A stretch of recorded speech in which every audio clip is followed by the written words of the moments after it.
کر دیتا ہے۔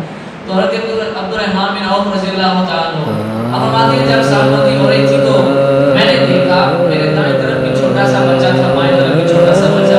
تو یہ سالمندی کا اصول ہوتے ہیں کہ بندہ میدان جنگ میں دیکھے کہ میرے ساتھ کون ہے، کڑی یا جوان ہے یا بچہ ہے یا بوڑھا ہے۔ اس کی وجہ یہ ہے کہ اگر بچہ یا بوڑھا ہے تو میں نے اپنے دائیں بائیں خیال رکھنا ہے کہ مجھے ادھر سے آ کر مجھ پہ حملہ نہ کرے، اور اگر کڑی یا جوان ہے تو مجھے اپنے اطراف کی کوئی ٹینشن نہیں، میں نے سامنے سے حملہ کرنا ہے۔ تو کہتے ہیں میں نے جب دائیں دیکھا بائیں دیکھا تو دونوں طرف مجھے بچے نظر آئے۔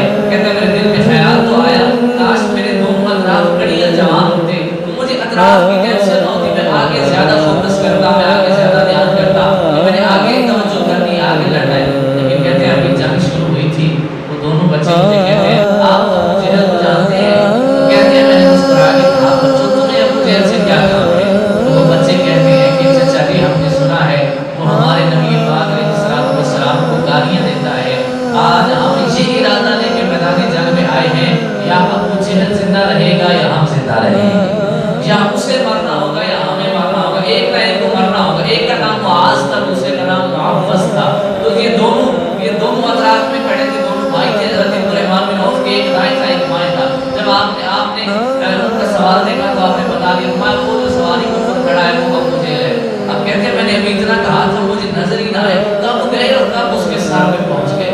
ایک بس میں نے بتایا ہی تھا تو مجھے نظر ہی نہ آئے، گئے کتنا ایک منٹ کے اندر وہ ابو جہل کے پاس پہنچ گئے۔ تو کہتے ہیں ان کے قد چھوٹے تھے، ابو جہل کا قد بڑا تھا اور وہ سواری پہ بیٹھا تھا، یہ پیادہ تھے، اب یہ اس کو پہنچ نہیں سکتے تھے۔ تو کیا کیا دونوں نے اپنی اپنی اطراف سے ابو جہل کی ٹانگوں پہ تلواریں مارنا شروع کر دی، اور صرف اس کی ٹانگوں پہ نہیں ساتھ گھوڑے کو بھی مارنا شروع کر دیا۔ جب گھوڑا تشدد گھوڑے پہ ہوا تو اس نے اپنے سوار کو نیچے گرا دیا، ابو جہل نیچے گرا، یہ دونوں اس کو حملہ کر کے مارنے لگے۔ بہت سی تلواریں انہوں نے ابو جہل کو ماری۔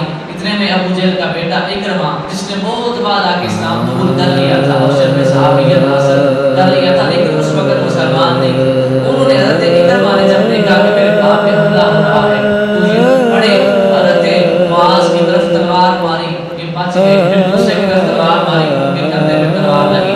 اب دیکھیے گا آج کسی کو بخار ہو جائے کہتے ہیں جی میرے سے نماز نہیں پڑھنی ہوتی، کسی کا چھوٹا سا کوئی مسئلہ مانگے صحت کا تو وہ کہتے ہیں میرے سے تو روزہ نہیں لگنے ہوتا، میں کہتا ہوں 16 گزر گئے باقی بھی گزر ہی جانے ہیں، میرے لیے رک تو نہیں رہتے۔ اب یہ مثال دیکھیے گا ایک چھوٹا سا بچہ نابالغ بچہ کندھے پہ تلوار لگی اور کندھا جو ہے وہ ہڈی تک کٹ گیا، نیچے سے یہ بس تھوڑا سا گوشت اس کا رہ گیا۔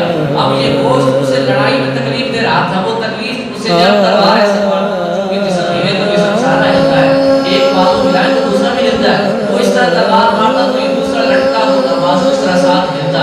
اب اس نے میدان جنگ میں کھڑے ہو کر تاریخ کائنات میں بچہ ہونے کے ناطے ایک ایسی عظیم مثال قائم کر دی جو نہ اس سے پہلے کسی نے قائم کی تھی نہ بعد میں کسی نے کی۔ اس نے کہا کہ اے میرے بازو تو میرے لیے بڑا کام کرتا تھا، میری بڑی ہیلپ کرتا تھا، بڑی مدد کرتا تھا، لیکن آج میدان جنگ میں رب کے کام میں تو رکاوٹ بن رہا ہے، مجھے تیری ضرورت نہیں ہے۔ وہ نیچے بیٹھا، جب نیچے بیٹھا تو لڑکا اور بازو اور نیچے ہوا، اس نے اپنے ہی پاؤں کے نیچے اپنے ہاتھ کو دے کے ایسے زور سے کھینچا، اپنے بازو کو اتار کر پھینک دیا۔ یہ اس نے ایسی مثال قائم کی تاریخ کائنات میں، اس طرح کی کوئی مثال نہیں ملتی۔ ایک چھوٹا سا نابالغ بچہ ہو